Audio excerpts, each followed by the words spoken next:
Bismillahirrahmanirrahim. Assalamualaikum warahmatullahi wabarakatuh. Alhamdulillahi rabbil alamin, wassalatu wassalamu ala asyrafil mursalin wa ala alihi wa sahbihi ajma'in. Qala rabbi shrah li sadri wa yassir li amri wahlul 'uqdatam min lisani yafqahu qawli. Wasaddid lisani wahdi qalbi bihaqqi sayyidina Muhammadin sallallahu alaihi wasallam. Wa ba'da fa inna asdaqal hadis kitabullah wa khairal hadi hadi Muhammadin sallallahu alaihi wasallam. Wa syarrul umuri muhdatsatuha wa kullu muhdatsatin bid'ah. Allahumma 'allimna ma jahilna, ya Allah ya Tuhan kami, ajarkan kepada kami apa yang kami jahil. Wa dzakirna ma nasina, ingatkan balik kepada kami apa yang telah kami lupa. Allahumma faqihna fid din, ya Allah ya Tuhan kami, fahamkan kami agama. Wa 'allimna ta'wil, ajarkan kepada kami Al-Quran. Allahumma razaqna ilman nafi'a, ya Allah ya Tuhan kami, rezekikan kepada kami ilmu yang memberi manfaat. Wa amalan salihan mutaqabbala, dan amalan yang salih dan amalan tersebut diterima. Wa rizqan halalan thayyibah, dan rezeki yang halal dan rezeki tersebut baik. Qala Allah Ta'ala fi muhkamit tanzil, a'udzu billahi minasyaitonir rajim. Bismillahirrahmanirrahim. Wa idh asarra an-nabiyyu ila ba'di azwajihi hadithan falamma nabba'at bihi wa azharahu Allahu alayhi arrafa ba'dahu wa a'rada an ba'din falamma nabba'aha bihi qalat man anba'aka hadha qala nabba'ani al-alimul khabir. Sadaqallahu al-azim. Dan ketika mana Nabi SAW memberikan rahsia kepada setengah isteri-isteri baginda sallallahu alaihi wasallam, beberapa cerita-cerita, dan ketika mana salah seorang daripada isteri-isteri Nabi sallallahu alaihi wasallam itu memberitahu cerita-cerita itu kepada yang lainnya, Allah Subhanahu wa taala pamerkan cerita itu kepada Nabi sallallahu alaihi wasallam. Arrafa ba'dahu wa a'rada an ba'din, dan Nabi sallallahu alaihi wasallam memberitahu setengah cerita dan Nabi sallallahu alaihi wasallam menutup setengah cerita yang lain. Falamma nabba'aha bihi qalat man anba'aka hadha, dan ketika mana Nabi sallallahu alaihi wasallam menyampaikan cerita itu kepada salah seorang isterinya, lalu isteri itu berkata, siapa yang memberitahu kepada engkau cerita itu? Qala nabba'ani al-alimul khabir, lalu Nabi sallallahu alaihi wasallam menyatakan, telah memberitahu kepadaku oleh Tuhan yang Maha mengetahui lagi Maha bercerita. Sadaqallahu azim. Benarlah firman Allah Taala dalam Al-Quran surah At-Tahrim ayat yang ketiga. Alhamdulillah, syukur pada Allah Subhanahu taala, pada malam ni kita bertemu di masjid kita ni untuk kita sambung kuliah tafsir kita pada malam ni. Mudah-mudahan kuliah kita pada malam ni dan lepas-lepas diberkati oleh Allah Subhanahu taala, insya-Allah. Dalam kuliah lepas kita ada bincang ayat kedua surah At-Tahrim. At-Tahrim makna Melayunya pengharaman, mengharamkan sesuatu perkara yang halal itu dipanggil sebagai tahrim. Istilah Arab je lah. Haram lah, haram. Tahrim, mengharamkan. Kenapa surah ni namakan dengan nama surah At-Tahrim? Cerita dia sebab Nabi sallallahu alaihi wasallam telah mengharamkan beberapa perkara pada diri Nabi sallallahu alaihi wasallam, walhal benda itu adalah halal. Dua riwayat. Yang pertamanya, Nabi sallallahu alaihi wasallam mengharamkan madu yang Nabi sallallahu alaihi wasallam makan. Yang keduanya, Nabi sallallahu alaihi wasallam haramkan bersetubuh dengan salah seorang isteri dia yang bernama Maria Al-Qibtiyah. Disebabkan Nabi sallallahu alaihi wasallam mengharamkan perkara yang halal, Allah Taala tegur, maka turunlah satu surah namanya surah At-Tahrim, surah mengharamkan. Nama surah. Perbuatan tu tak boleh, mengharamkan benda yang halal ni tak boleh, dan menghalalkan benda yang haram pun tak boleh. Benda tu dilarang di dalam Islam. Pada hayat hidup Nabi sallallahu alaihi wasallam ada seorang lelaki nama Adi bin Hatim. Adi bin Hatim ni dia Kristian dan dia last kali masuk Islam. Dia ni satu hari, masa tu dia belum masuk Islam lagi, satu hari dia dengar Nabi sallallahu alaihi wasallam ni baca satu ayat Al-Quran. Ayat tu berbunyi, ittakhidhu ahbarahum wa ruhbanahum arbaban min dunillah. Mereka menjadikan padri-padri mereka, tok guru mereka syirik lain daripada Allah. Jadi sebagai orang Kristian, dia rasa pelik. Dia kata, kami tak pernah sembah tok guru kami, padri-padri kami, rahib-rahib kami tak pernah sembah. Tiba-tiba Quran bagi tahu macam mana menggambarkan yang kami ni sembah tok guru dan padri kami. Dia pun pergi jumpa dengan Nabi SAW, dan pada ketika itu dia pergi, dia bawa salib kat tangan. Kuatlah Kristian itu. Kalau berjalan sampai pegang salib ni, macam orang Islam jalan pegang tasbih. Jalan butir tasbih. Oh, kuat iman kawan ni. Sakar sangat ni. Pas mana pun bawa butir tasbih. Padahal bawa butir tasbih bukan berzikir pun. Orang bawa butir tasbih ni bukan mestinya berzikir. Sekarang ni dah keluar ada alat tu yang tekan ketak tu kan, jadi nombor. Kita dah tengok orang pegang benda tu, nampak zikir selalu. Anak baru ni pergi ke Sabah naik kapal terbang Malindo. Kapal terbang Malindo tu, dia punya pramugari nak kira bilangan kerusi pakai tasbih tu lah, butir tasbih tu. Yang dia punya pramugari tu pakai ni Allah Ta'ala maha tahulah, dengan kain belah dia, aurat tak tutup lah. Tapi bila kita duduk tu, tiba-tiba je lalu tepi kita punya ketak. Kita, siapa dia pula berzikir dah terbang kuat ni. Dia seorang nak berzikir, siapa satu kapal terbang bunyi dia berzikir. Rupa-rupa bukan berzikir, dia kira bilangan kerusi orang tu cukup ke tidak. Dia buat ketak. Dia kata, ni yang benda orang nak guna untuk berzikir tu pun sebenarnya kalau orang pegang bukan berzikir pun. Kalau pergi dekat Kuwait, Arab Kuwait ni kadang-kadang dia pergi dekat disco bukan tasbih. Arab Kuwait ni pakaian yang biasa dia pakai jubah lah. Jubah dia dengan kopiah dia dengan serban dia. Serban dia bukan belit lah. Serban tu yang ditutup kepala macam tu kan. Itu style orang Kuwait. Orang-orang kaya Kuwait gitulah selalu pakaian mereka. Dan kadang-kadang yang pakai tu bukan jenis orang baik pun, penyamun ya. Kaki disco, kaki perempuan, kaki macam-macam kaki lah buat kat dia tu kan. Jadi dia pergi kat disco pakai jubah tu, pakai kopiah, pakai serban dia tu. Lepas tu ada butir tasbih. Adalah butir tasbih kecil dia pegang kat tangan. Dan tasbih tu kalau beli kat sana mahal lah. Kan? Dia mahal tu, dia bukan butir tasbih biasa tu. Dia pakai tu kebanggaan dalam budaya masyarakat dia. Dia masuk dekat disco tu dah tengok perempuan gelek. Pak Arab kan suka perempuan gelek pakai seluar dalam, coli seluar dalam macam tu ya. Letak sikit rambu-rambu dekat punggung tu, dia pun gelek. Kita tengok kopiah pun boleh terbang lah. Kopiah memang boleh terbang lah. Sebab tu kalau nak pergi negara Arab ni, cadangnya pakai kopiah biar keras sikit, supaya tak boleh nak kilah masuk dalam poket. Kalau lembek ni boleh kilah. Tak apa, tak malu ke Allah Ta'ala, malu ke kopiah tak apa dah. Kan?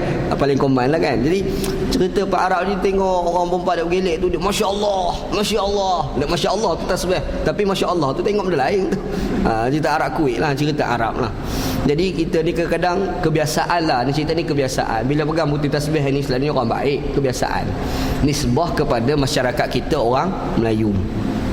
Mari seorang ustaz dia berjalan pegang tasbih, hai kuat berzikir mamak ni. Kita boleh fikir macam tu. Zaman dulu orang Kristian pun begitu juga. Zaman Nabi SAW, kalau Kristian yang jenis kuat Kristian ni, dia berjalan dia pegang salib kat tangan. Ada seorang nama Adi bin Hatim. Alhamdulillah lah, kemudiannya Adi bin Hatim ni masuk Islam. Tapi masa tu dia belum masuk Islam lagi. Dia pegang salib kat tangan, pergi jumpa dengan Nabi Muhammad SAW. Dia cakap pada Nabi Muhammad, macam mana Quran kamu kata kami sembah tugu kami, padri kami tak pernah sembah pun. Tanya Adi ni kepada Nabi SAW. Nabi kata, bala, betul, memanglah kamu tak sembah masuk semayang tu, tapi istahallu ma haramallah wa haramu ma ahallallah fattabi'uhum fatilka ibadatuhum iyahum. Kata Nabi SAW, betul lah hak part tu. Hak tak betul je yang tok guru kamu, padri kamu dok halal yang haram, mengharamkan yang halal, korang pula ikut. Ikut tu sembah dah lah tu. Nak ceritanya menghalalkan yang haram, mengharamkan yang halal ni perbuatan yang tidak dibenarkan di dalam Islam. Haram tak boleh. Tiba-tiba Nabi Muhammad terbuat. Nabi Muhammad SAW terbuat. Bila Nabi SAW terbuat, Allah Ta'ala tegur. Tegur tu turun ayat Quran. Turun satu surah. Namun surah At-Tahrim, sebab Nabi Muhammad SAW mengharamkan pada diri dia benda yang dihalalkan oleh Allah Subhanahu wa Ta'ala. Apa dia? Yang pertamanya minum madu, yang keduanya tak nak setubuh isteri. Dia tak nak setubuh isteri ya. Jadi dia haramkan. Aku haramkan, haramun alayya Mariyah Al-Qibtiyah. Aku haramkan kepadaku Mariyah Al-Qibtiyah. Ada salah seorang isteri Nabi nama Mariyah kan. Jadi Nabi kata aku tak nak setubuh dengan dia ni. Tak setubuh dah. Bila Nabi Muhammad kata tak nak setubuh tu, Allah Ta'ala tegur, turun ayat Quran, ya ayuhan nabi lima tuharrimu ma ahallallahu lak. Kata Allah Subhanahu wa Ta'ala, wahai Nabi, kenapa kamu haramkan perkara yang telah Allah Ta'ala halalkan kepada kamu? Teguran Allah Subhanahu wa Ta'ala kepada Nabi Muhammad sallallahu alaihi wasallam. Tapi walau bagaimanapun Allah Subhanahu wa Ta'ala mempamerkan bahawasanya wallahu maulakum. Muhammad, kamu ni dok buat silap sikit tu, Allah Ta'ala tegur. Kenapa? Maulakum, Allah Ta'ala ni penjaga kamu. Nabi SAW ni dijaga oleh Allah Subhanahu wa Ta'ala. Makanya Nabi Muhammad kalau buat silap terus ditegur oleh Allah Subhanahu wa Ta'ala. Dan kesilapan Nabi SAW bukan dosa. Bila sebut Nabi Muhammad bersilap, bila kita cek balik, perbuatan itu bukan merupakan satu perbuatan yang dosa.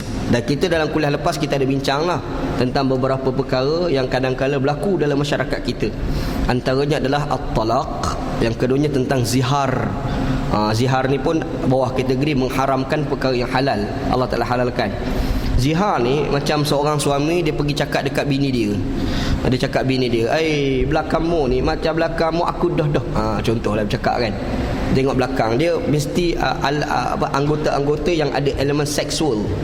Point dia, maksudnya kalau belakang, pohon, punggung, kemaluan, yang ni panggil benda-benda yang berkait dengan seksual. Bila benda berkait dengan seksual, kita pergi umpamakan dengan satu benda yang dengan orang perempuan yang haram kahwin dengan kita, maka jadi hukumnya zihar. Yang haram kahwin tu terpulanglah, sama ada anak kita ke, mak kita ke, adik-beradik kita ke, terpulanglah. Saja-saja pergi cakap, pohonmu ni, pohon kamu ni, dia cakap bini dia ni macam pohon adik aku dah. Contoh ni, gila banyak lah buat kerja macam tu kan. Contoh, kalau dia buat kerja macam tu, hukum dia panggil zihar. Dalam budaya Arab ni popular dengan budaya zihar, dan Arab jadikan zihar sebagai cara dia nak menghina isteri dia.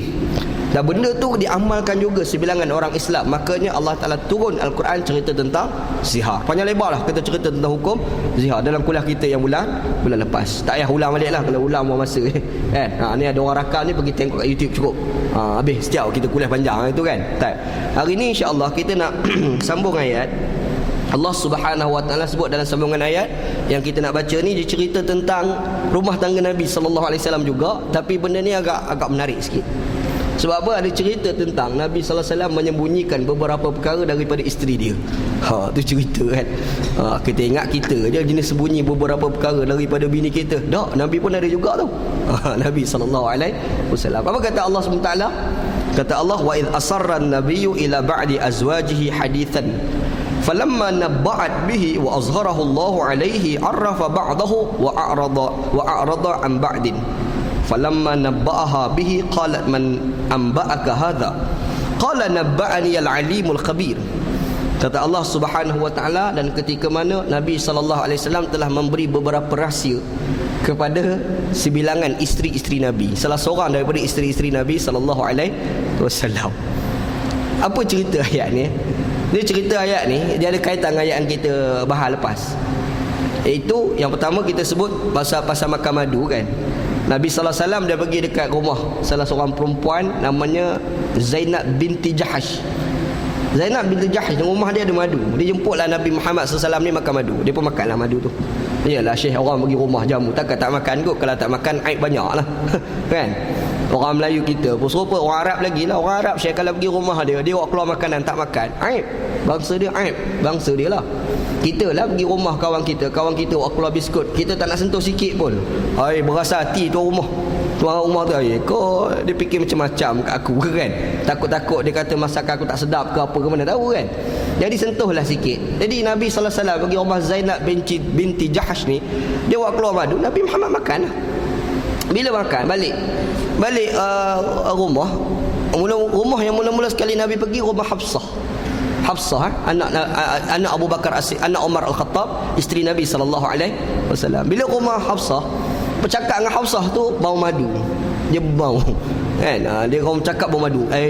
Makan madu ni. Dia cakap pada Nabi sallallahu alaihi wasallam. Masa tu dia ungkit dah. Apalah makan tak ajak dah kita. Goreng sedaplah goreng hari tu. Hangitlah goreng tu kan. Nabi sallallahu alaihi wasallam ni dia terus sebut walan a'uda lahu faqad halaftu. Kata Nabi sallallahu alaihi wasallam, aku takkan makan lagi dan aku bersumpah. Tu yang tak tahan. Bersumpah dengan nama Allah SWT, tak nak makan lagi madu tadi. Lepas tu Nabi Muhammad SAW kata fala tukhbiri bidzalika ahadan. Jangan kamu cerita benda ni dekat seorang pun. Jangan cerita ke orang. Jangan dia cerita ke Aisyah, jangan cerita ke Saudah, jangan cerita ke bini-bini lain. Takut popok lain pula marah. Itu pesanan Nabi sallallahu alaihi wasallam pada Hafsah ni. Satu kes yang kedua adalah Nabi sallallahu alaihi wasallam pergi Nabi Muhammad sallam dia bersetubuh dengan Maria Al-Qibtiyah dekat rumah Hafsah. Hafsah ni balik rumah. Nak jadi cerita. Dia ingat Hafsah tak ada rumah, hari tu bersetubuh lah dengan Maria Al-Qibtiyah ni. Tak pesen dia, Syekh, ada bini kalau tak setubuh, bodoh banyak lah. Kan, dia kahwin tapi tak nak setubuh. Saya tak nak setubuh. Kenapa ni sayang bini? Itu bukan sayang bini, itu bodoh. Kan, orang kalau kahwin dia kena setubuh isteri dia ni. Jadi kaedah kita berkahwin ni kena setubuh. Jadi Nabi SAW ni ada seorang isteri namanya Maria. Tak ada tempat nak bersetubuh dekat rumah Hafsah. Masa tu Hafsah tak ada rumah. Nak jadi cerita, bahasa budak muda sekarang panggil kantui. Terkantui. Kan, kawan baliklah Hafsah ni. Mana ni?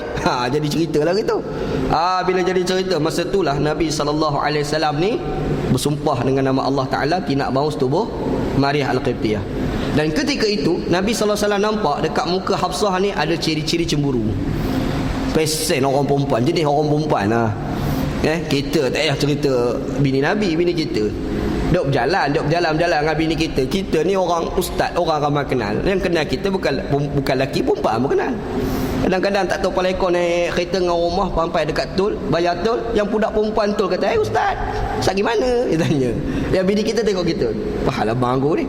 Kita pun hal sudah hari ni, jadi hal sungguh hari ni. Dia cemburu, kaedah orang perempuan, padahal kita tak tahu siapa dia, tak tahu bina ni.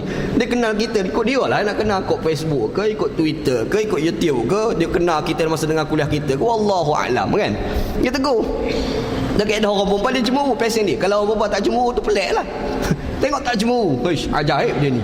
Dia kaedah cemburu ni benda biasa. Dan nak pesan juga, kita jangan kerana perempuan kuat cemburu ni kita guna ambil kesempatan tu nak pedajar suami dia. Macam ada kawan anak seorang, jahat sungguh. Dia khianat lah ni. Ustaz, ada seorang ustaz, tak sebutlah nama ustaz ni, tak korang kenal pula. Ustaz ni popular juga, dia mengajar banyak masjid. Dia duduk kat lulangan lah, siapalah bagi clue-clue sikit-sikit lah. Dia pergi Masjid Subang Airport. Masjid Subang Airport. Jadi ustaz ni dia berkawan baik dengan, minta maaf sebut nama orang ni, Muhammad bin Sabu. Encik Muhammad bin Sabu. Kan? Jadi dia baik dengan Mak Sabu. Mak Sabu ni suka bergurau. Anak baiklah bermak ni pun mana baik juga bermak ni. Jadi ceritanya anak dengan bermak masa tu mari ustaz tu dia bawa isteri tadi. Yang bermak ni bergurau boleh hari tu. Dia kata, ustaz, hak semalam pakai burdah hak mana? Hak ni orang mana pula? Ada bergurau je. Yang kawan ni sudah tidak bagi tahu.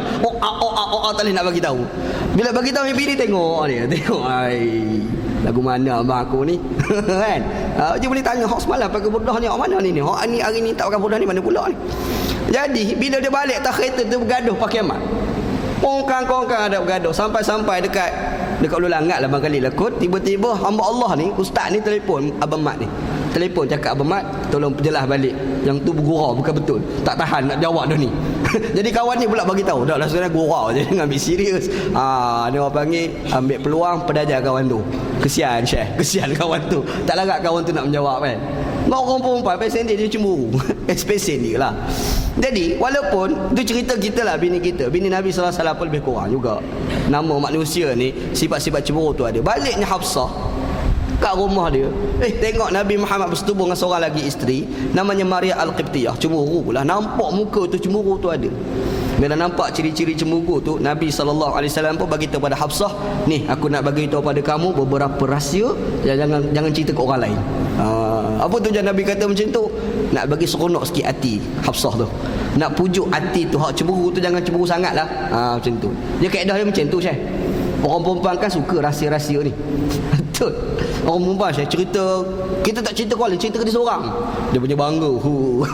Dia punya bersayap, dia berjalan. Sebab orang cerita ke aku je, orang lain semua tak tahu. Kaedah dia nak ambil hati orang perempuan. Nabi SAW pun macam tu juga. Nabi pandai. Nabi isteri Nabi nama Hafsah Aisyah dengan Sufayyah binti Huyai. Sufiyah, orang panggil Sufayyah ni bapak dia Huyai, orang kafir. Bapak dia ni Yahudi, bukan Yahudi kecil anak ni, Yahudi besar, ketua Yahudi Bani Nadir. Yahudi paling kuat lawan Islam ni namanya Yahudi Bani Nadir pada zaman Nabi SAW. Anak perempuan dia tu kahwin dengan Nabi SAW, nama Sufayyah. Tak apalah kahwin tu, jadi dia ni dia ni berkawan, pergi berbual dengan dua lagi isteri Nabi, Hafsah dengan Aisyah radhiyallahu anha. Duk sembang tu, Aisyah cakap, bapak kau siapa? Yahudi ni, bapak aku ni Abu Bakar. Abu Bakar ni siapa dia? Tu orang yang rapat dengan Nabi masa musafir tu, Nabi Muhammad berjalan berdua dengan Abu Bakar lah, ayah aku lah. Oh, boleh seorang. Yang Hafsah kata, ha, serupa bapa aku ni siapa? Abu Bakar. Apa ni? Omar Al-Khattab. Omar ni apa? Nabi Muhammad tak kata bomba nak goreng. Yang supaya yang dengar, lemak bapa aku telah nak cerita, bapa aku kafir.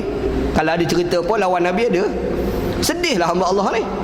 Bila sedih ni, dia balik pergi jumpa Nabi, kita apalah Aisyah, apalah Hafsah cakap lagu tu.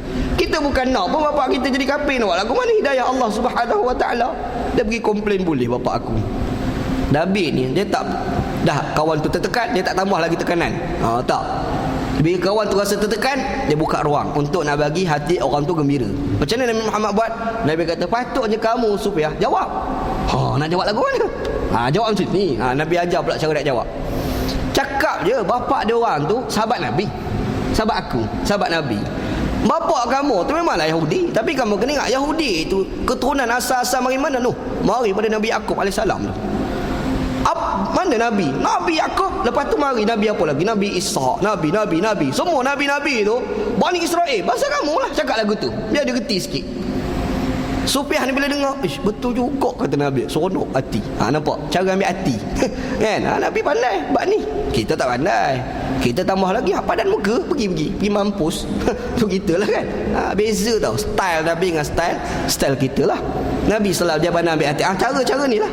Nabi kata ambil hati pada Hafsah ni, tengok muka macam cemburu, nak bagi reda cemburu tu. Kalau muka tu orang Kelantan panggil masai cetung.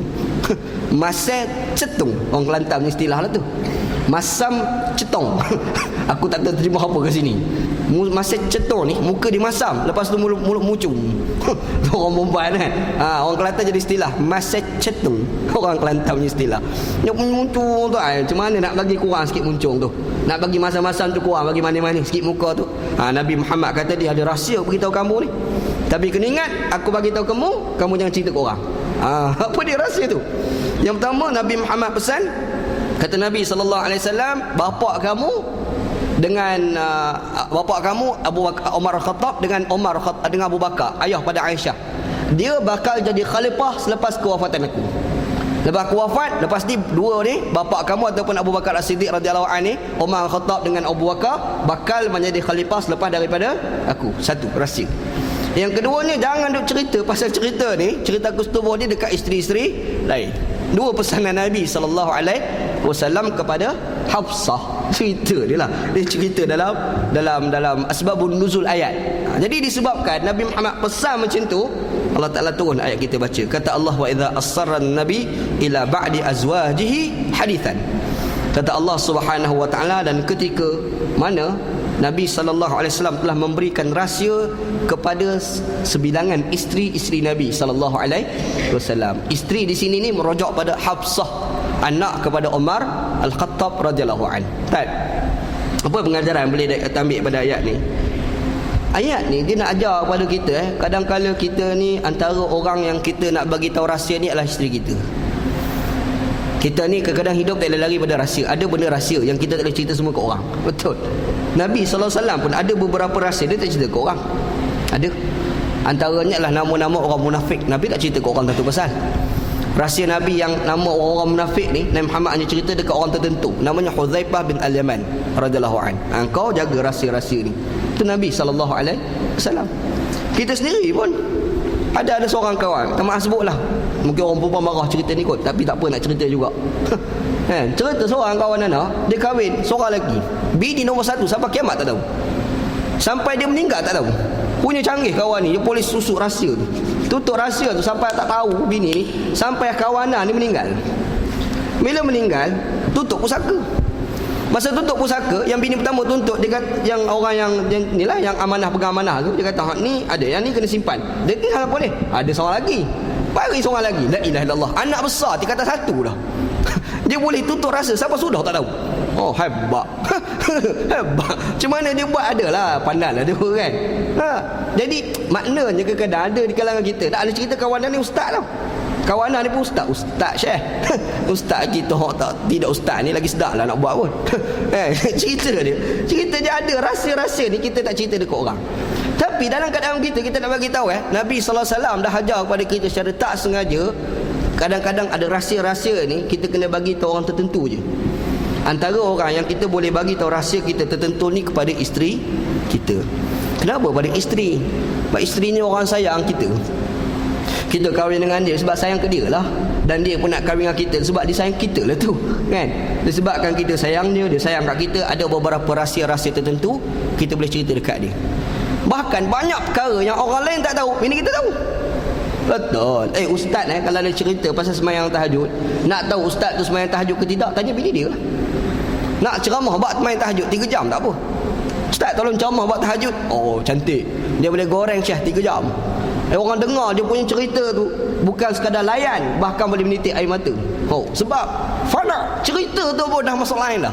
Cerita ustaz tu, kita dengar tu, kita kata ustaz ni memang kaki tahajud lah. Kita punya kesimpulan lah. Betul ke? Belum tentu. Dia cerita tahajud silap hari bulan, dia sendiri subuh terkejut silap hari bulan kan? Silap hari bulan. Nak tahu dia tahajud ke tidak, telefon bini dia lah. Telefon bini dia, ni Ana ni dok cerita kuliah macam bagus sangat ustaz ni. Nak tahu Ana bagus tak bagus, telefon bini Ana. Bini Ana ustazah, ngaji sama-sama belajar di Azhar Mesir, mengorak kat Mesir lah ni. Cerita zaman belajar jumpa mengorak lah, mengorak bercinta, balik Malaysia terus kahwin, alhamdulillah. Kahwin, ceritalah cerita. Telefon bini Ana, Ustaz Wanji duk cerita bab sembahyang tahajud macam power ustaz ni. Tahajud ke tidak hari ni? Takut-takut dia pun terkejut. Contohlah kan. Hello bini dia sepatah. Hello, Assalamualaikum ustazah. Salam. Siapa ni? Ada orang duk rajin dengan kuliah ustaz, jemaah Masjid Al Hidayah Kelana Jaya. Lepas tu nak buat telefon ni, nak tanya sikit boleh tak? Apa dia? Duk dengar ustaz duk ceramah tahajud tu, tak boleh tahan cara cerita tu kan. Cara goreng tu hangit sampai ada orang menitik air mata. Ni nak tanya soalan, ustaz tu tahajud dah agak-agak. Bini kata apa? Ulang sekali lagi. Dia kata ulang sekali lagi tu, ana cadangkan tutup telefon. Sebab apa? Memang teruk. Cerita lepas tu dia kata baik kau tanya lah. Dia kata macam tu kan. Sebab kalau aku jawab nanti jadi mengumpat pula. Jadi masalah. Kenapa? Sebab isteri kita dia lebih tahu tentang kita. Kadang-kala Syekh, bini kita dia tahu ni sampai makanan apa yang kita suka pun dia tahu. Ana pernah buat apa, ada satu, kita tulis satu buku. Bukan Ana tulis, kawan Ana tulis. Nama buku tu Bidadari dari Timur. Ana ni salah seorang orang yang pergi interview dengan isteri kepada Tok Guru Ni Aziz. Minta maaf lah sebut nama Tok Guru Ni Aziz ni, takut orang marah pula sebut nama orang politik ni kan. Tak apa, Ana bukan cerita politik dia, nak cerita pengajaran kita boleh ambil. Kita ni duk rancang lah, ada satu grup ni rancang. Kita duk cerita Tok Guru Ni Aziz ni orang kuat ibadat, semayang dia, puasa dia, zakat dia, cara dia ibadat, orang baik lah. Macam mana seorang pemimpin ke sebuah kerajaan negeri tapi pakai dengan zuhud dia, contohlah kan. Jadi ni kita pun rancang 3 orang ni, kita nak interview bini dia, nak tahu cerita dia kat rumah dia. Nak tahu cerita rumah tangga Tok Guru Ni Aziz. Tak tahu. Sebab kita terkenal kat luar, kita tak tahu cerita rumah tangga dia. Makan nasi lagu mana, tidur lagu mana, masa bila dia bangun, masa bila dia tidur, masa bila dia balik, kalau dia balik macam mana keadaan dia, kita tak tahu. Jadi pakat 3 orang pergi interview bini Tok Guru Ni Aziz, Tuan Sabaria. Nama Tuan Sabaria. Pergi dekat Kota Baru tu sembang. Ana antara tukang tanya soalan tu. Ana tanya dia cerita kahwin macam mana. Nombor 1 soalan, nombor 1 tanya kahwin macam mana dulu kahwin. Tanya soalan. Dia kata apa? Tak pernah kenal ni Aziz. Kahwin ni tak pernah kenal ni Aziz. Kenal ni lepas akad nikah baru tengok muka. Ni Aziz. Lepas tu nikah tu tengok gambar. Hak pelik tu gambar hak bagi tu sebelum dia pergi ngaji luar negara dulu. Dia kahwin tu dah balik luar negara dah. Hak ni Tok Guru Ni Aziz dengan balik luar negara 10 tahun Syekh. Daripada dia pergi dengan balik tu 10 tahun duduk kat luar negara. Maknanya gambar 10 tahun dulu tengok. Lepas tu balik tengok lain dah. Tu cerita tak pernah tengok. Tapi kata okey, tak ada masalah. Alhamdulillah, dia kata boleh hidup laki bini, tak bergaduh. Tak bergaduh apa tak ada. Dia kata Tok Guru Ni Aziz ni back king. Dia kata minta maaf lah nak sebut tu. Dia kata Tok Guru Ni Aziz back king, tapi back king dia tu ada baik dia. Kata Tok Guru, kata Tuan Sabariah ni. Tapi dalam cerita tu menarik, dia kata dia pegang dengan 3 prinsip yang ayah dia bagi pesanan pada dia. Ni prinsip ni menarik kita kongsi bersama lah. Apa dia? Dia kata bapak dia pesan, Tuan Sabariah ni pesan, bapak pada Tuan Sabariah pesan Tuan Sabariah, bila kamu berkahwin, kamu kena jaga 3 perkara. Yang pertama jaga pakaian dia, yang kedua jaga tempat tidur dia, yang ketiga jaga makan dia. 3 perkara. Jaga elok-elok. Kalau jaga elok-elok 3 perkara ni, insya-Allah aman damai rumah tangga. Dia kata, dia pun cerita, dia kata jaga pakaian ni sampai Tok Guru kalau nak pergi sesuatu majlis tertentu, Dia boleh tahu warna apa nak pakai tanpa Tugu bagi tahu. Dia boleh tanya nak pergi mana hari ni, nak pergi hari ni program ni. Tak apa, dia tahu dah pakai mana nak ambil, dia gosok. Ni pakaian tu dia tahu dah tahu dah, dia boleh baca. Hebat bini kita, apa yang tak tahu. Kan bini kita kan, cerita dia boleh tahu. Hebatlah satu. Yang kedua, dia kata tempat tidur, bilik tidur. Dia kata bilik tidur dia tak pernah bagi izin anak dia masuk. Yang boleh masuk bilik tidur dia dengan Nik Aziz. Orang lain tak boleh masuk. Dua orang, Tok Guru dengan bini boleh masuk, orang lain tak boleh masuk. Dan dia jaga betul-betul bilik tidur ni. Sampai dia kata Tok Guru pernah bersungguh sekali. Dia kata bilik tidur kita ni kadang-kadang nak berasa kita ni macam pengantin baru. Walaupun tua dah, tua-tua tapi macam pengantin baru. Kita ni muda lagi tapi separuh tua. Itu terbalik kan. Cerita tu kan menarik cerita tu. Yang ketiga, dia kata makan. Dia makan, dia jaga. Dia kata dia tak akan izinkan Nik Aziz pegang sodek nasi. Dia tak akan izinkan Nik Aziz ni pegang sodek nasi. Kalau Nik Aziz nak makan tu, nampak pegang sodek, dia tambah siap. Jangan, dia sodek bubur nasi. Anda dengar, patutlah baik. Kan. Dia ramai ada bergaduh-gaduh ni, 3 perkara ni pun tak layan. Silah hari bulan kan. Syah, ada pengajaran kita boleh belajar, tahu tak? Ada pengajaran kita boleh belajar. Tak apa, yang kita nak cerita ini rahsia tau. Rahsia antara suami dan isteri, yang kadang-kala benda ni isteri dia tahu tentang suami. Dan Nabi Muhammad SAW pun begitu. Ada rahsia-rahsia tertentu bini-bini Nabi SAW tahu, orang lain tak tahu. Orang nak tahu juga, kena tanya isteri Nabi SAW. Nabi SAW orang ramai tak tahu Nabi Muhammad mandi junub bersama dengan isteri. Bukan sekadar mandi junub, masa dia mandi junub tu siap boleh bergurau pula kat bilik air tu, berebut air. Air dia zaman Nabi ni macam kat Selangor hari ni lah, catu air. Macam Selangor, bubur berat sangat tu. Kan? Air tak ada sekarang. Kan? Jadi air tak ada. Bila air tak ada, air sikit ada. Malam subuh wajib mandi. Nak mandi wajib macam mana? Air sikit. Laki bini lah sekali dengan salah seorang isteri nama Maimunah. Dia berebut air dua tu, nak mandi wajib. Berebut, aku ambil. Laki bini berebut. Nabi SAW. Sebab itu nak jadi dalil. Inilah menjadi dalil dalam mazhab selain daripada Syafi'i, air mustakmal boleh digunakan. Faham tak? Ada istilah air mustakmal, ma'ul mustakmal. Apa itu mustakmal? Air mustakmal, air yang telah digunakan dalam 2 keadaan. Yang pertama berwuduk, satu lagi ketika mandi wajib. Bila kita berwuduk, kita mandi wajib, air yang kita lepasan tu, air tu kita tak ada, air tu dipanggil mustakmal, dipanggil. Okey, air mustakmal ni boleh digunakan juga ataupun tidak? Maksudnya kita dah tak ada, kita nak guna air ni untuk berwuduk, kita nak guna untuk mandi wajib, boleh ke tidak? Soalan. Dalam mazhab Syafi'i tak boleh. Kita punya mazhab lah. Syafi'i rahmatullah alaih kata tak boleh. Dalam 3 mazhab boleh. Maksudnya mazhab Hanbali ke, mazhab Maliki ke, mazhab Hanafi ke, dalam mazhab lain kita nak guna air mustakmal dibolehkan. Nampak? Kita musim catu air, anda cadangkan air mustakmal, kita pakai mazhab lain. Jima air, berjima air. Ada orang tanya, nah itu bukan itulah lama dah orang tanya. Dia tengok satu filem Omar Mokhtar. Ada satu filem orang keluar cerita tentang seorang ulama dengan pengikut-pengikut dia pergi lawan penjajah dekat Libya. Ceritalah filem ni, filem lama. Dalam filem tu menggambarkan bila Omar Mokhtar kena tangkap dengan penjajah. Bila kena tangkap penjajah, dia nak semayang. Dia bagi tahu pada askar tu mari air satu bekas, sejeluk. Jeluk pula. Jeluk ni bahasa Kelantan. Jeluk bagi apa? Satu besen air. Air besi kecil tu lah kan. Orang Kelantan bagi jeluk. Payuh aku ni orang Kelantan, dia mengaji balik bahasa Selangor ni kan. Jadi dia ambil sebekas air tu, air sikit tu. Dalam filem tu dia nampak Omar Mokhtar ni ambil celup, basuh muka, celup basuh tangan, celup. Jadi ada orang ni, dia dah mengaji kitab mazhab Syafi'i, dia telefon tanya, ustaz boleh kan? Tanya soalan. Baguslah dia tanya tu, baguslah kan. Anda kata yang tak boleh ni mazhab Syafi'i, mazhab lain tak apa. Omar Mokhtar bukan mazhab Syafi'i. Omar Mokhtar ni mazhab Maliki. Bila dia mazhab Maliki, tak peliklah dia celup air tu. Nampak? Kita lah sekarang ni, kita Syafi'i lah, betul lah kita mazhab Syafi'i. Tapi kalau musim catu air ni, air kena berjimat, anda cadangkan, simpan air mustakmal tu. Kita ambil wuduk tu, tak payah nak buka paip habis membazir air. Kalau boleh kita tak ada air, letak beledi kat bawah tu, ambil air biar menitik dalam tu. Air tu boleh guna pula untuk benda-benda yang lain. Ataupun kena ekolah, pakai cetong pula di Kelantan lagi ni. Apa gayung. Allah Rabbi. Ambil gayung bubuh atas tu, kita celup atas tu, wuduk pakai air tadi. Sebab dalam mazhab lain daripada Syafi'i, air mustakmal boleh digunakan. Apa dalilnya ni? Hadis cerita pasal Maimunah dengan Rasulullah sallallahu alaihi wasallam. Nabi Muhammad dengan Maimunah isteri Nabi salam, mandi wajib dia celup air bergebuk masa tu. Kan? Jadi anak cadang buat macam tu, mesti catur air inilah. Tidak catur air, kalau tak catur air pun boleh berjimat macam tu juga kan. Cadangan lah, cadangan. Mesti catur air ni susah lah. Kadang-kadang air tak ada, kesian juga kadang-kadang. Siapa orang duduk kat flat tu, ada satu cerita orang ceritakan nak siapa bercerai laki bini. Allah Rabbi. Anda dengar cerita tanah istighfar banyak.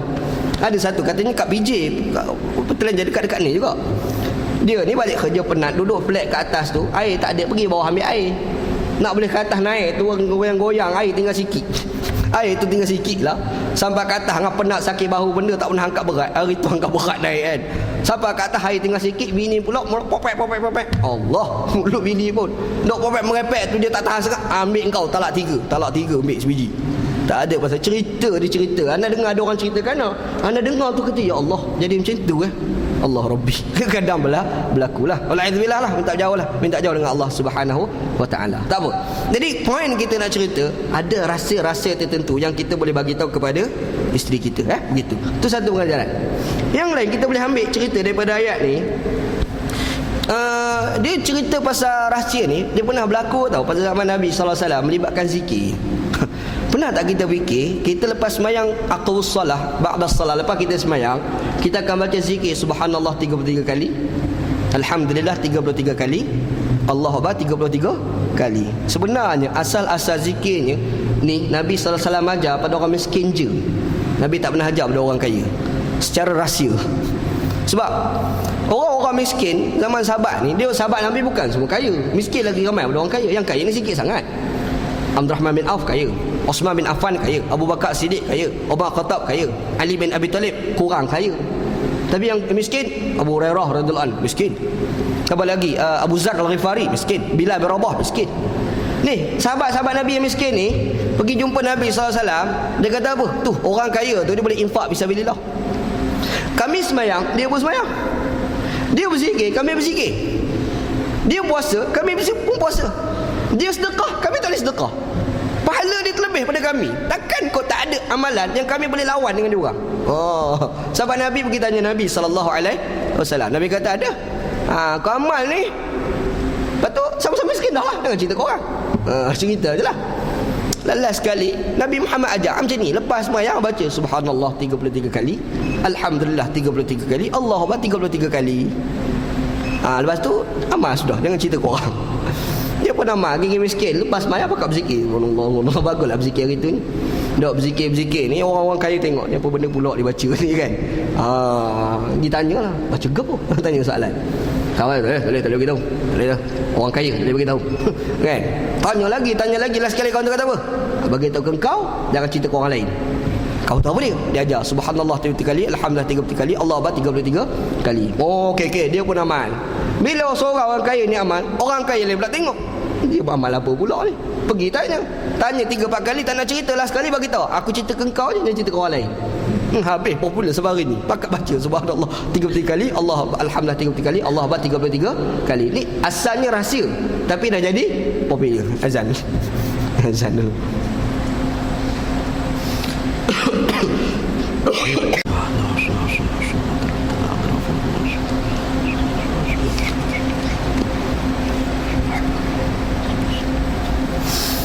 Bismillahirrahmanirrahim. Jadi Nabi SAW ni bagi tahu rahsia kepada Hafsah radhiyallahu anha, isteri Nabi SAW. Tapi silapnya kata Allah Subhanahu wa taala, falamma naba'at bihi wa azharahu Allahu alaihi. Ketika mana Hafsah itu, salah seorang isteri Nabi itu Hafsah, dia memberitahu juga berita tadi kepada Aisyah radhiyallahu anha. Bocor rahsia. Nabi SAW pesan ke Hafsah, ni kamu jangan cerita kat bini-bini lain yang aku ni setubuh dengan Maryah Al-Qibtiyah dekat rumah kamu ni. Satu. Yang kedua, aku nak pesan pada kamu jangan cerita dekat orang bahawasanya aku nak bagi khabar kamu seorang, iaitu Nabi SAW lepas wafat nanti ada 2 orang akan jadi berganti Nabi, iaitu bapa kamu dengan bapa Aisyah radhiyallahu anha, Abu Bakar As-Siddiq dengan Umar Al-Khattab. Tapi Hafsah ni dia tak pegang pesanan Nabi SAW elok-elok. Dia tak pegang pesanan tu. Kata Allah Ta'ala, falamma naba'at bihi. Hafsah ni pergi cerita sungguh. Dia pergi cerita kat siapa? Pergi cerita dekat Aisyah radhiyallahu anha. Bila pergi cerita tu, Allah Ta'ala kata wa azharahu Allahu alaihi. Allah Ta'ala pun pamerkan apa yang dia ceritakan kepada Aisyah radhiyallahu anha. Cerita dia. Maksudnya Nabi sallallahu alaihi wasallam bagi tahu pada Hafsah, Hafsah kau jangan cerita ke orang. Hafsah ni pergi cerita sungguh dekat Aisyah. Nabi Muhammad ni bila Allah Ta'ala bagi tahu bahawasanya Hafsah pergi cerita pada Siti Aisyah, Nabi Muhammad pergi jumpa Hafsah. Nabi Muhammad pergi tanya Hafsah, kenapa kamu cerita ke Aisyah? Terkejutlah Hafsah ni. Cerita dia kan, Allah Ta'ala pergi buka balik kesilapan yang dilakukan oleh Hafsah. Kita pun kadang-kadang kena fikir juga. Kadang-kadang kita ni buat satu maksiat, kita ingat orang tak tahu. Sampai satu ketika kadang-kadang orang buka. Wal'iyadzubillah. Wal'iyadzubillah. Kita ni kadang-kadang buat benda buruk lah. Benda tu sama ada orang lain buka, kadang-kadang Allah Ta'ala buka. Macam mana cara Allah Ta'ala buka? Terpulanglah pada Allah. Kalau nisbah zaman Nabi sallallahu alaihi wasallam ni, cara Allah Ta'ala buka ni dengan turun wahyu. Jelas lah macam orang munafik pada zaman Nabi sallallahu kan. Kita tak tahu, sahabat Nabi semua tak tahu siapa orang munafik. Tapi Nabi Muhammad SAW disampaikan wahyu oleh Allah mengatakan fulan bin fulan, fulan bin fulan, sebenarnya nama ini orang munafik. Maksudnya dalam jahat-jahat tu Allah Ta'ala bagi buka siapa orang jahat, dalam keadaan ramai orang tak tahu. Ada pula beberapa kes kadang-kala Allah Ta'ala mempamerkan kisah seseorang itu menerusi Al-Quran dalam keadaan ramai orang tak tahu. Contoh macam ada kes melibatkan seorang sahabat nama Ka'ab bin Malik radhiyallahu an. Ini cerita panjang, anda cuba ringkaskan masa tak mengizinkan. Ka'ab bin Malik ni dalam satu peperangan, namanya peperangan Tabuk. Tabuk ni satu peperangan yang berpunca daripada seorang utusan Nabi yang telah dibunuh oleh kerajaan Syria. Dia kerajaan Syria bunuh orang ni bukan hari ni, dulu bunuh dah orang. Ini lagi sakal lah bunuh orang kan. Seorang utusan Nabi bawa surat hantar ke kerajaan Rom. Rom ni kerajaan besar pada ketika itu, antara bawah pentadbirannya adalah Syria. Syria di bawah Rom pada zaman Nabi sallallahu alaihi wasallam. Kawan ni bawa surat nak pergi jumpa raja Rom. Sampai tengah jalan, gubernur di Rom ni hantar seorang budak pergi bunuh utusan Nabi sallallahu alaihi wasallam. Bila bunuh mati, Nabi Muhammad marah, Nabi isytihar perang. Bila isytihar perang, nak pergi perang, masa nak pergi perang, Nabi Muhammad pergi jumpa sahabat-sahabat Nabi tertentu, ajak pergi perang. Jom pergi perang. Setuju? Jom. Antaranya Ka'ab bin Malik radhiyallahu an. Ka'ab bin Malik kata ya, setuju. Tapi fasa pertama pergi, dia tunggu lagi dekat Madinah. Fasa kedua pergi, dia tunggu lagi dekat Madinah. Fasa tiga pergi, dia tunggu lagi dekat Madinah. Sampai semua dah pergi. Dia pun tengok sayup-sayup, tak payah pergilah, orang pergi belakang dah. Dia pun akan tinggal dekat Madinah. Dan dia jadi teragak-agak nak pergi sebab pertama, masa tu musim panas. Yang kedua, bila musim panas, kurma ini kurma. Dan dia ni kalau kat Malaysia sekarang Yusuf Tayyub orang yang korporat besar jual kurma. Ni orang nama Ka'ab bin Malik radhiyallahu an. Pergi, bila pergi ramai sampai dekat Syria tu, ni dia ni pula esok pagi bangun macam biasa, pergi dekat pasar jual kurma. Dia tengok dekat pasar, dia dah jadi masalah pada diri dia. Kenapa? Yang pertama, yang orang tak pergi perang tu, yang ramai kat pasar kanak-kanak. Yang kanak-kanak tak wajib berperang. Yang kedua perempuan tak wajib berperang. Yang ketiga orang tua tak wajib berperang. Ada orang muda, muka orang munafik. Sudah. Aku ni macam mana agak-agak? Aku ni muda lagi. Takut-takut aku ni tersenarai daripada kalangan orang-orang munafik. Dia dah susah hati. Siapa dia? Ka'ab bin Malik. Tak apalah. Habis perang tu balik. Bila Nabi sallallahu alaihi wasallam balik, sampai dekat masjid, Nabi sembahyang 2 rakaat. Balik daripada musafir. Itu amalan Nabi sallallahu alaihi wasallam lah. Nabi Muhammad bila dia balik pada musafir, dia tak terus balik ke rumah. Dia pergi masjid dulu. Kita sampai balik rumah dulu, masjid esok baru pergi. Gitu tu kan. Nabi ni pergi masjid dulu, lepas sembahyang 2 rakaat baru balik ke rumah. Bila Nabi Muhammad sampai ke masjid 2 rakaat, orang munafik datang ramai-ramai kat belakang Nabi, tunggu Nabi sallallahu alaihi wasallam habis sembahyang. Habis sembahyang, assalamualaikum, doa lebih kurang paling berkerumun manusia. Orang munafik, Allah minta maaf kami tak pergi perang. Buat alasan lah, nenek nak kahwin, atuk nak kahwin lah, apalah kan, buat alasan. Bomba nak cerita. Ka'ab bin Malik pun ada tau pada masa tu. Tapi dia ni tengok kau jauh, nak pergi dekat, dia tengok tu orang munafik saja. Kalau aku pergi dekat, dengan aku sekali munafik. Dia pun duduk kat belakang tiang, tengok Nabi sallallahu alaihi wasallam. Nabi sallallahu alaihi wasallam ni nampak Ka'ab. Nabi Muhammad bila nampak Ka'ab, dia selesaikan orang munafik dulu. Nabi Muhammad pergi ke depan sikit, diisyaratkan Ka'ab datang. Ka'ab ni datang dekat Nabi, dia terus sebut, "Ya Rasulullah, minta maaf tak pergi perang sebab buah kurma punya hal semua ni. Ni semua buah tamar punya masalah kan. Kerana kurma tak pergi perang." Nabi kata macam inilah, kau pergi balik, tunggulah urusan Allah Subhanahu wa taala. Balik turun satu firman pada Nabi sallallahu alaihi wasallam menyatakan semua sahabat boikot Ka'ab bin Malik. Jangan cakap dengan dia. Jangan bercakap dengan dia. Kalau ada isteri, duduk jauh, jangan duduk sekali dengan dia. Oh, jam banyak Syekh. Tapi dia datang, still dia biasa datang masjid sembahyang Jumaat macam biasa. Habis sembahyang Jumaat, orang-orang ramai duduk bersembang, dia pergi dekat, orang pun pergi tinggal tempat lain. Allah spoil banyak. Kan? Balik rumah dia istighfar, minta ya Allah maafkan aku ya Allah. Tiba-tiba datang pula satu utusan Nabi SAW bawa satu surat, hantar pada Ka'ab. Dalam surat tu kata kau kena pisah dengan bini kau. Lama kena duduk kat lain pula. Dia tanya pula, adakah Nabi Muhammad suruh aku bercerai? Tak, Nabi tak suruh bercerai, suruh duduk pisah dia sebab berikut. Bini pun duduk kat lain, duduk seorang kat rumah Syekh. Oh, tension sakan masa tu. Tiba-tiba datang pula utusan daripada Rom. Kan Nabi baru lepas perang dengan Rom. Rom ni Kristian masa tu, kerajaan Kristian. Dia hantar utusan, bawa surat, hantar pada Ka'ab, minta Ka'ab bergabung tenaga dengan Rom, serang kerajaan Nabi. Hantar surat, bila dapat surat dia tengok, lemak, tergugat Syekh. Dah lah member kena boykot. Tiba-tiba ada tawaran lompat parti. Kalau kita tobat lompat parti. Tu cerita dia kan. Dapat tawaran lompat parti, nak lompat tak nak. Dia jam, dia ambil surat, dia koyak, dia pergi dekat satu bekas api, dia bakar. Dia kata apa?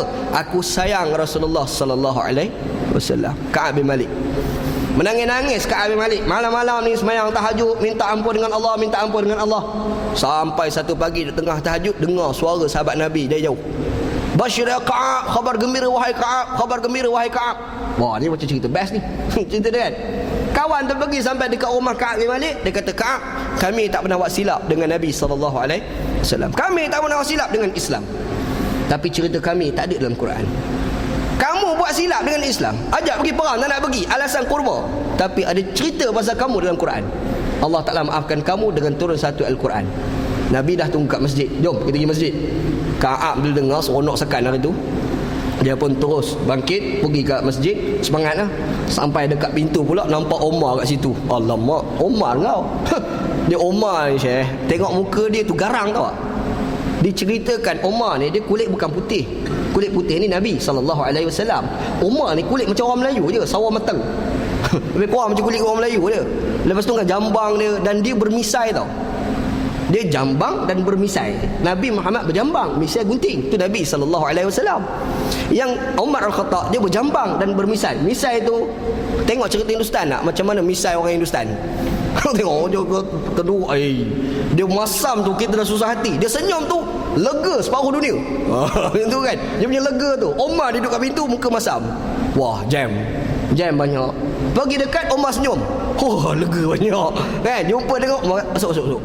Ada cerita tentang kamu. Nabi dah tunggu kat dalam masjid. Dia masuk tu, Nabi Muhammad terus baca satu Al-Quran menceritakan kemaafan Allah Ta'ala terhadap Ka'ab bin Malik radhiyallahu anhu. Maknanya satu rahsia yang dibuka oleh Allah Ta'ala menerusi Al-Quran. Rahsia tentang fitnah yang orang munafik lakukan terhadap Aisyah radhiyallahu anha, yang dikenali sebagai qissatul ifki. Nabi SAW dengan para sahabat bawa Aisyah radhiyallahu anha pergi musafir. Dalam bermusafiran balik, berehat sekejap. R&R, rawat dan rehat. Tapi yang dia tidak ada kaitan dengan Malaysia punya rawat dan rehat lah. Duk berehat tu, Aisyah ni rasa nak pergi buang air. Tiba-tiba tertinggal barang. Ada riwayat kata cincin, ada riwayat kata ni rantai. Sampai-sampai mana ni hilang, pergi cari tu. Sahabat Nabi bertolak pergi. Bila bertolak pergi, Aisyah ni duk cari jumpa, dia datang hilang. Habis dah pergi bertolak. Jadi takut. Dia pun ambil kain kelubung, dia tutup kepala gitu, dia menangis kat situ. Dan Nabi SAW bila seorang pemusafiran, Nabi Muhammad akan lantik seorang follow kat belakang. Sebab tengok takut ada barang-barang tercicir. Namanya Safwan radhiyallahu anhu, sahabat Nabi lah. Jadi kawan tu lalu-lalu dia nampak, siapa dia ni? Dia pergi dekat, kawan tak kat muka, lah Aisyah, macam mana kau boleh tertinggal kat sini? Dia bercerita ni, masalah barang tinggal tadi.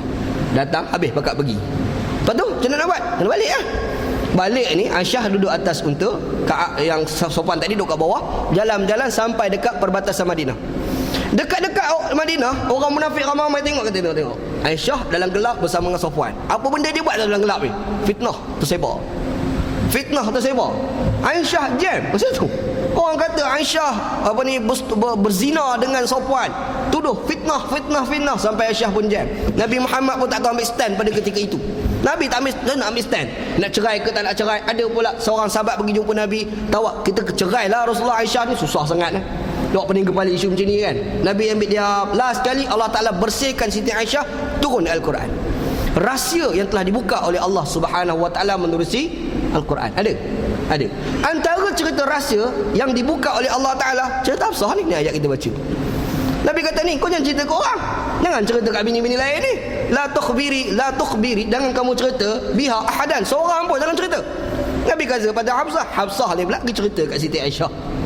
Bila cerita, Aisyah tak ada bagi tahu pada Nabi pun. Tiba-tiba Allah Taala bagi tahu kepada Nabi sallallahu alaihi wasallam. Kata Allah, wa azharahu Allahu alaihi. Allah Taala mempamerkan apa yang telah diberitahu oleh Hafsah kepada Siti Aisyah. Bila bagi tahu, arafa ba'dahu wa a'rada an ba'din. Nabi Muhammad ni dia kata, betul ke kamu cerita ke Aisyah yang kamu kata yang aku setubuh dengan Hafsah, dengan apa, dengan Maryah Al-Qibtiyah tadi ni? Oh, Hafsah ni jeb. Alamak, spoil. Spoil. Tapi Nabi Muhammad tak bagi tu satu lagi. Nabi tak bagi tahu semua tau. Tengok, Nabi Muhammad bila dia tahu perempuan ni ada masalah sikit dengan Nabi, Nabi tak pernah bagi tahu semua tau. Dia bagi sikit-sikit ni. Sebab apa? Kadang-kadang orang perempuan ni, Syekh, perasaan dia pun kena jaga juga. Betul tak? Kita dah tahu maklumat banyak tentang dia, kita pergi hentam, kawan tu dah lemah semangat, kita hentam terus lemah semangat terus. Nabi kata tak, relax, bagi sikit-sikit dia. Nabi sebut sikit sebut. Orang panggil psikologi, psycho. Anda ingat cerita psycho ni, masa anda kena tahan ke polis balik Pakistan dulu, orang tuduh anda JI dulu. Tak, anda memang JI 1G JI, Jemaah Islamiah. JI tu nama mana? 1G. Anak kena tahan ke polis balik pada Pakistan sebab orang tuduh anak JI dengan KMM. Dulu kan popular KMM, bukan Kesatuan Melayu Melaya, tu buku sejarah. KMM, Kumpulan Mujahidin Malaysia. Anda dituduh KMM sebab ngaji Pakistan. Ngaji Pakistan je. Bukan aku terlibat perang pun, tapi dah orang pergi kata anak ni KMM. Satu JI, Jemaah Islamiah. Masa tu tengah panas, anak balik pada Pakistan. Boleh tahan. Bila polis tahan, masuk dekat apa ni, Bukit Aman lah. Situ kan. Dia psycho kita tu, macam-macam dia psycho. Dia tangkap anak, ada seorang lagi kawan anak dekat Kelantan, dia tangkap, sama. Tapi cara dia psycho tu memang dahsyat lah, polis tu. Dia kata apa? Engkau pergi Afghanistan, kau jangan bohong, aku tahu. Anak kata, mana pergi mana boleh, kawan kau kat Kelantan bagi tahu. Tengok, dia cerita tu. Anak kata, mana je rembat cerita tak tahu ni kan. Tak apalah, Alhamdulillah lah, hari tu anak selamat lah, tak kena tahan. Kawan anak kena tahan, masuk SA 4 tahun. Tak ada pasal-pasal kawan anak. Lepas keluar 4 tahun, anak pergi jumpa, dia kata, betul ke yang tak cakap kerana anak masuk, anak pergi Afghanistan berjihad lah apa lah. Dia kata, mana ada? Ada kata, psycho itu. Memang psycho. Nasib baik aku dipandai. Aku kata, tak pakai mat. Dia kalau aku buat tersilap hari tu, pas ke dalam aku. Cakap gitu. Psycho, Syekh. Kena psycho. Apa lagi? Cerita kawan anak seorang masuk SA, sama-sama belajar Pakistan ni. Masuk SA, dia kata cukup psycho. Nak tidur dia ambil lantai ni, dia bubuh air. Bila air basah tak boleh nak tidur, dia berdiri. Lepas tu bila kering nak baring tidur, dia bubuh air pula. Dah bila nak boleh tidur?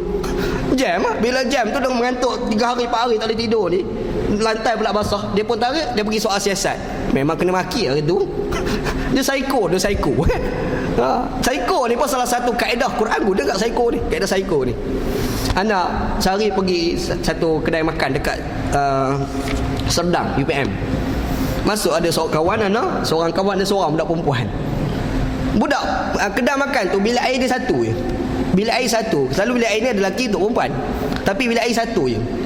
Anak pun perempuan tu masuk bilik air, lepas tu dia keluar.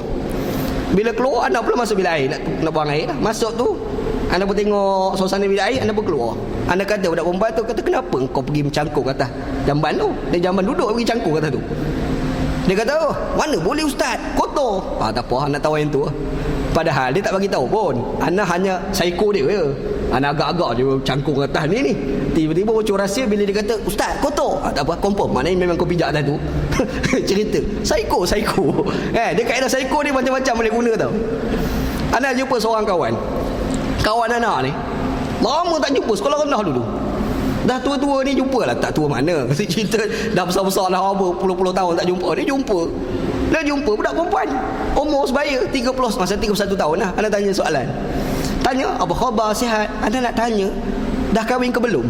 Sebab salah lah orang perempuan kalau tanya dah kahwin ke belum umur 31. Aib kabir. Besar aib nak jawab tu kan. Kalau tak kahwin lagi, kalau dah kahwin tak apa. Tapi anak, macam mana aku nak tanya soalan anak psycho ni? Macam mana cara anak psycho? Anak tanya, Anak berapa orang sekarang je? Anak berapa orang? Tanya soalan. Lepas tu, anak apa? Suami pun tak ada lagi. Tak apa, nak tahu yang tu je. Bagi psycho. Kaedah psycho ni, Nabi Muhammad pun guna tau. Nabi psycho bini dia. Cakap, apa ke cerita dekat Siti Aisyah radhiyallahu anha ni? Yang Hafsah ni, sudah, banyak dah benda Nabi sallallahu alaihi wasallam tahu ni. Jam banyak. Dan kaedah tu, ni Allah Ta'ala sebut dalam ayat yang kita baca. Arrafa ba'dahu wa a'rada an ba'din. Dia bagi tahu sikit, yang berbaki diam, tak nak bagi tahu. Sebab apa? Psycho satu, yang kedua nak kawal perasaan Hafsah. Dan dengan bini ni Syekh kena kawal agak perasaan dia. Janganlah kita ni waktu pasal mentang-mentang dia bini, kita nak sepak tentu pasal. Tak boleh. Dia adalah cara Islam ajar tu kan.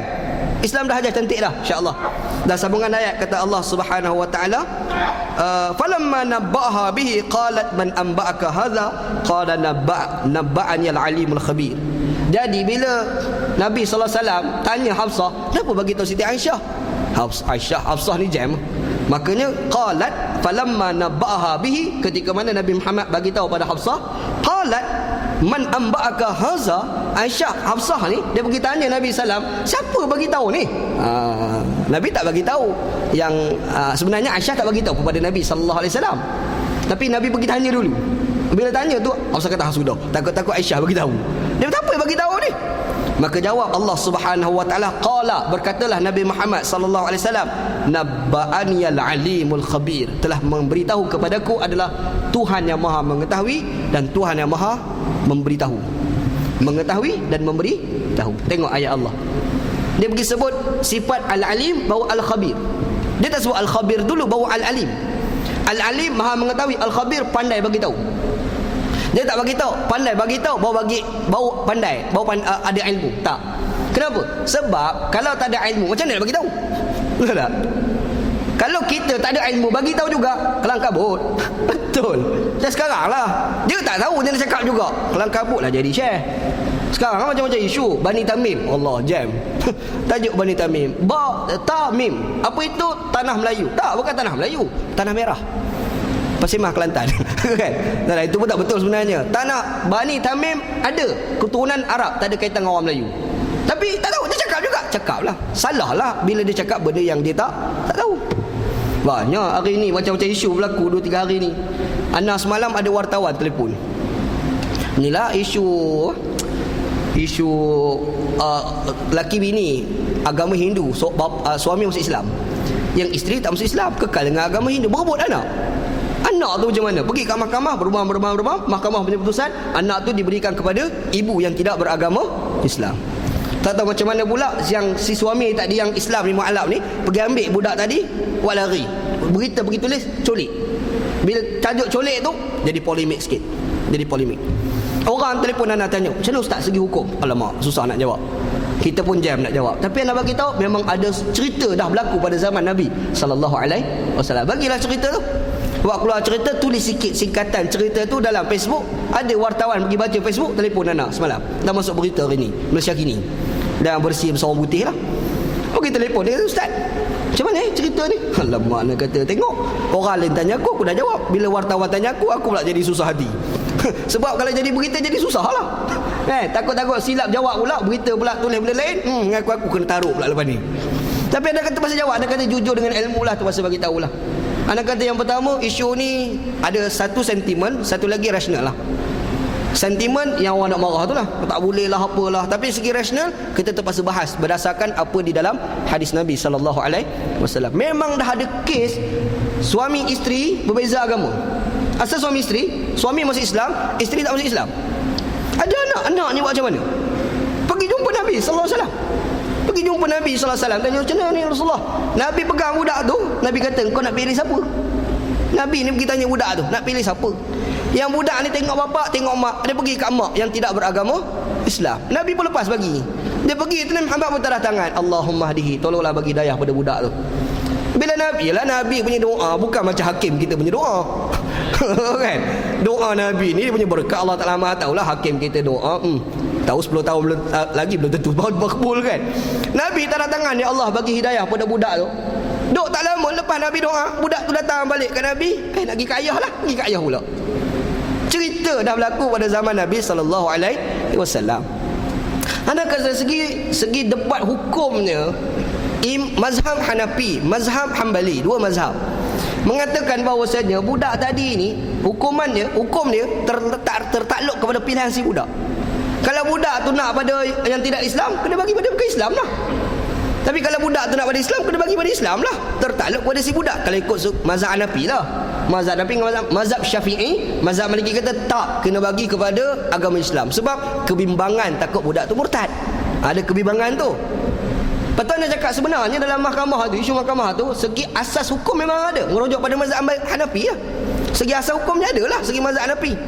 Tapi ada orang ambil side sentimen ni, dia kata tak boleh. Sebab apa dia ambil side dalam mazhab Syafi'i? Dia kata macam tu. Wartawan pergi tanya soalan lagi penat, aku nak jawab. Tanya dah tu ustaz, macam mana ni status keadaan kita ni? Dia kata dah, aku dah bagi tahu, nak lagi juga ni, susah aku nak jawab ni. Susah lah sekali kata macam ni lah. Anda punya cadangan lah, anda punya cadangan lah. Dia kata cadangan anda ni tak betul tak, wallahualam lah. Ni cadangan. Anda takut gaduh. Dia kata anda takut gaduh antara orang Islam dengan orang bukan Islam. Satu tajuk yang sedikit. Macam mana? Anda kata nombor satu, kalau boleh buat meja bulat, bincang elok, lagi cantik lah. Orang yang setuju dengan orang tak setuju, duduk semeja, bincang elok. Satu cadangan. Kalau tak nak pakai cadangan ni, masuk cadangan kedua. Macam mana? Bagi pada bukan Islam anak, tapi dalam masa sama mahkamah letakkan syarat pada si bapa kena selalu jumpa budak tu. Selalu jumpa budak tu, supaya budak tu dilihat oleh si bapa. Bila dia besar nanti terbulalah pada budak tu nak ikut siapa. Cadangan lah, aku pun tak tahu macam mana lah. Susah lah dalam isu-isu sebegini kan. Sebab orang bahas benda ni, yang pertama rasional, satu lagi orang tak bahas dengan rasional, orang bahas dengan sentimen. Yang sentimen tu jadi masalah tu. Tak apa, point dia, kadang-kadang kita nak bercakap apa ni mesti dengan ilmu. Kalau tak ada ilmu, cakap juga lingkup. Apa lagi? Ni sekarang ada isu satu kes orang azan sebelum subuh pergi pasang Quran, bom bam. Ada seorang pakcik kaki masjid juga. Dia pergi tegur masjid, janganlah orang macam tu. Anak nak tidur, cucu nak tidur. Orang masjid kata tak nak apa perang orang Islam, pergi kutuk pakcik. Last sekali pakcik tu buat report polis. Bising masuk surat khabar. Anda nak bagi tahu mana ada pasang Quran sebelum subuh? Nabi tak pernah ajar, Quran tak pernah ajar, sahabat tak pernah ajar, Imam Azam 4 tak pernah ajar, pergi dekat negara lain tak ada, mari Malaysia ada. Kenapa Malaysia ada? Sebab Islam dipaham dengan sentimen, bukan dengan ajaran Nabi sallallahu alaihi wasallam. Nabi sallallahu alaihi wasallam lepas bangkit tahajud tidur balik tau. Yang ada azan sebelum subuh, itu adalah. Tapi azan sebelum subuh tu pendek, bukan panjang pun. Dia azan ni, kalau kita nak azan, dia boleh sampai 14 harakat. Ingat elok tu, harakat bukan rakaat. Ada orang baca silap, 14 rakaat. Banyak tu kan. 14 harakat. Jadi 14 harakat. Kita semayang, kita baca Quran, dia boleh habis-habis tinggi 6 harakat. Man arid lis sukun. Alhamdulillahirabbil alamin. Tu 6 harakat. Dia boleh 2, 4 atau 6 lah. Tapi kalau azan, dia boleh sampai 14 harakat. Allahu Akbar, Allah. Boleh lah banyak orang boleh buat kan. Nak buat, tafadhal. Tapi jangan terlebih pula. Masa kita semayang, amat arid lisukun, jangan rembat 14 pula. Alhamdulillahirabbil alamin. Wah, yang tu nanti ramai mufarakah. Ni Pak Imam masuk air ni. Jadi kan. Jadi susah kan. Jadi cerita dia sekarang, azan sebelum subuh tu, azan tahajud lah orang kita panggil tu kan. Azan dia baca pendek-pendek lah. Yang tak sampai lah 14 harakat, azan dah gerak bangkit tahajud. Bukan semua nak bangkit tahajud. Ada orang bangkit tahajud, ada orang tak bangkit tahajud. Dan kalau orang tak bangkit tahajud, kita tak boleh marah. Sebab tahajud bukan wajib. Yang kita nak marah orang tak bangkit subuh. Itu marah betul. Sekarang ni kita azan bangkit tahajud, Nabi Muhammad bangkit tahajud 2 rakaat, sambung tidur balik. Lepas tidur, orang azan subuh, Nabi bangkit sembahyang qabliyah subuh. Dalam beberapa riwayat, lepas bangkit sembahyang subuh, tidur balik. Lepas tidur, datang Bilal bin Rabah, ketuk pintu, Assalamualaikum, dah masuk nak sembahyang tadi. Nabi bangkit pergi sembahyang. Rumah Nabi depan masjid. Cerita je lah dalam hadis lah, kalau baca dalam hadis kan. Maksudnya, yang pergi pasang Quran awal sejam tu, tak ada pun. Memang tak ada. Betul orang Melayu kita pasang, pandai-pandai. Kenapa pandai-pandai?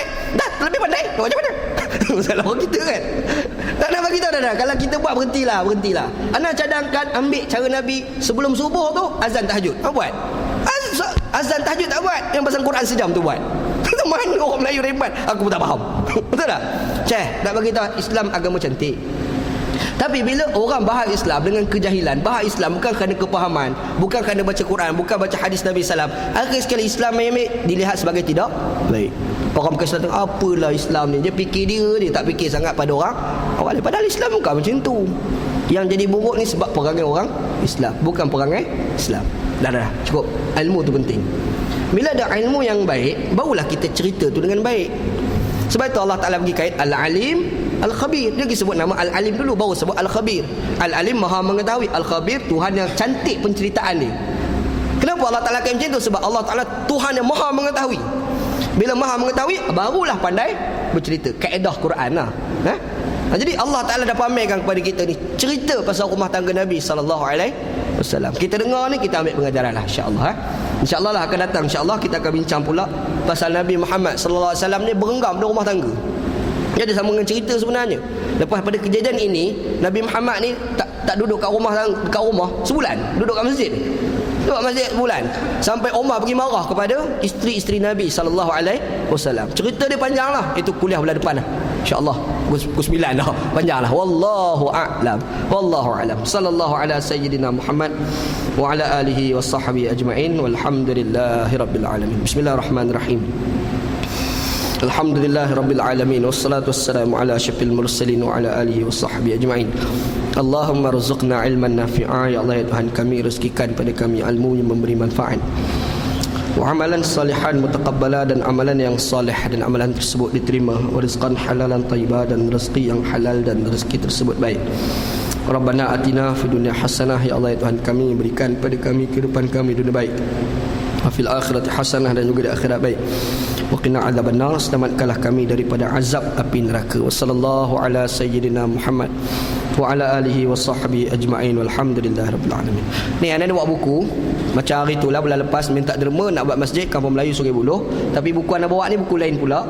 Hari ni buku anak bawa Kesan Dosa Dalam Hidup, yang ditulis oleh seorang ulama dulu, namanya Imam Ibn Qayyim Al-Jauziyah. Diterjemah oleh seorang ustaz daripada Brunei, namanya Ustaz Asri Lubis. Buku ni dia cerita pasal kadang-kadang kita ni malas sembahyang. Ada faktor dia, faktor ialah dosa. Dosa tu berapa jenis dibahas dalam buku ni. Dan buku ni ada satu sekali dengan CD. CD ni beberapa kupasan Tok Guru Ni Aziz tentang dosa. Menarik kupasan. Sebab antara ayat Tok Guru Ni Aziz yang menarik, dia kata dosa ni umpama racun. Kalau banyaklah racun, maka banyaklah sakit. Kalau kurang racun, kuranglah sakit. Serupa juga kalau banyak dosa dan kurang dosa. Adalah kupasan menarik. Buku ni kalau pergi kat kedai harga RM23. Tapi anda tak bawa dengan harga RM23. Anda letak sebagai RM15 sahaja.